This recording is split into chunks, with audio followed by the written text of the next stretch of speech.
PSL निवेशक साथियों नमस्कार। साथियों मैं आपको बहुत ही इम्पॉर्टेंट बात बताने जा रहा हूं।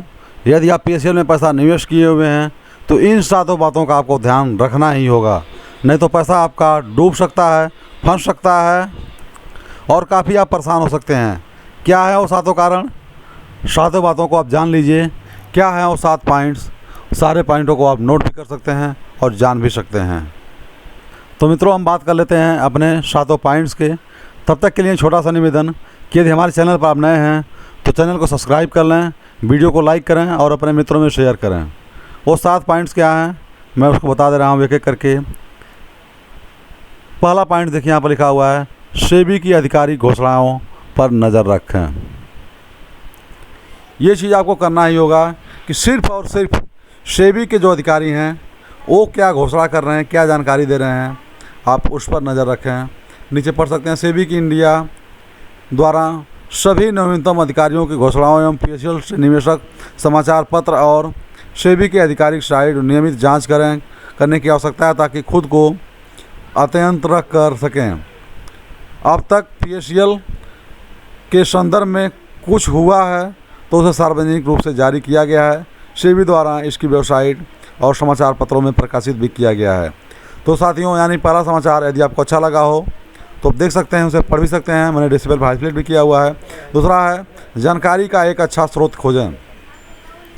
साथियों यूट्यूब चैनल पर बहुत सारे चैनल्स हैं जो अच्छी जानकारी आपको देता हो, उसका आप चयन करें। साथ में ही और भी समाचार पत्र, टीवी चैनल को भी देखते रहें कि आपको सही जानकारी कौन दे पा रहा है। पीएसएल निवेशक को वास्तव में जानकारी और वास्तविक रूप से मूल स्रोत उपलब्ध होती है। बात यह है कि किसी भी चापलूस समाचार लेख से दूर रहना है जिसमें कोई सच्चाई न हो। सभी नवीनतम वास्तविक जानकारी प्राप्त करने के लिए आपको पीएसएल latestnews.com के साथ साथ रेगुलर अपडेट या और भी चैनलों पर आप जा सकते हैं। इसके अलावा अफवाहों पर विश्वास मत करें। कई लोग पीएसएल निवेशक को विचलित करने के लिए अफवाहें फैलाते हैं। ऐसे स्रोत स्पष्ट रूप से जानकारी के मूल स्रोत नहीं हैं। कुछ लोगों को खुद ऐसी नकली जानकारी से दूर रहने की कोशिश करनी चाहिए जिन्हें विचलित कर सकें। एक सकारात्मक दृष्टिकोण बनाए रखें और सरकार और सेबी में विश्वास करना मात्र एक चीज़ है जो निवेशक इस समय कर सकते हैं, जान सकते हैं, देख सकते हैं। क्योंकि बराबर हर वीडियो में मैं सेबी के बारे में बात कर रहा हूं। एजेंटों को अपना दस्तावेज ना दें। साथियों सबसे बड़ी बात कि आप किसी भी कीमत पर एजेंट को अपना दस्तावेज ना दें। आपको एजेंट को अपना दस्तावेज नहीं देना चाहिए।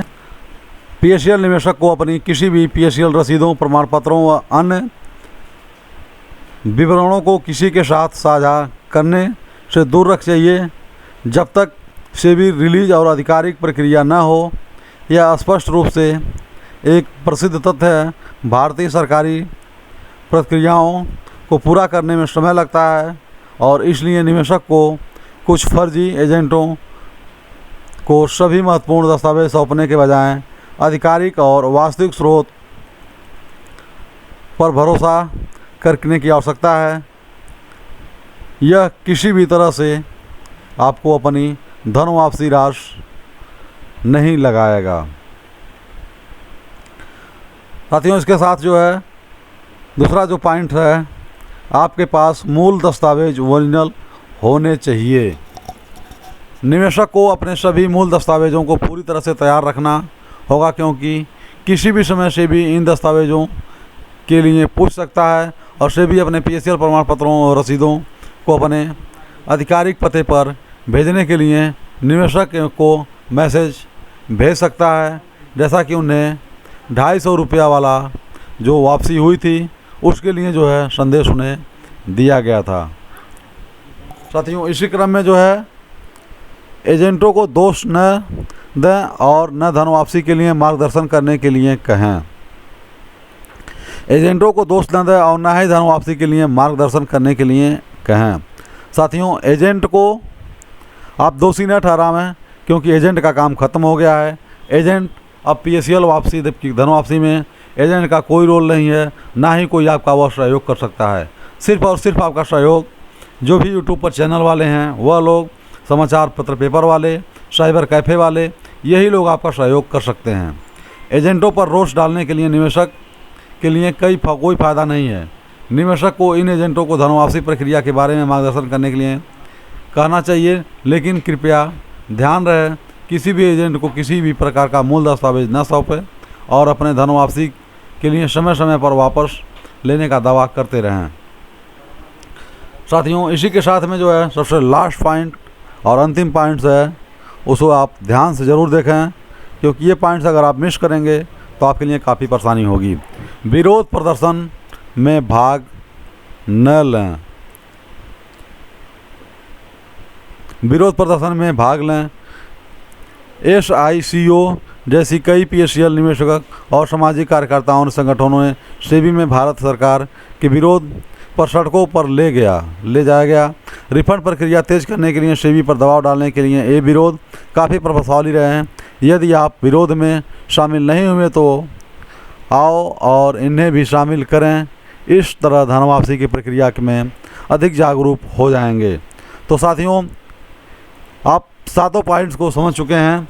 अगर फिर भी आपको कोई दिक्कत है तो हमारे कमेंट बॉक्स में आप लिख सकते हैं, आपको पूरी जानकारी दी जाएगी। लेकिन आप हमारे चैनल को सब्सक्राइब जरूर कर लें और वीडियो को लाइक करें और अपने मित्रों में शेयर करें, जिससे आप जान सकें कि वो 7 पॉइंट कौन से हैं कि जिससे आप आसानी से पैसा पा सकते हैं। अन्यथा पैसा आपका फंस सकता है और आप परेशान हो सकते हैं।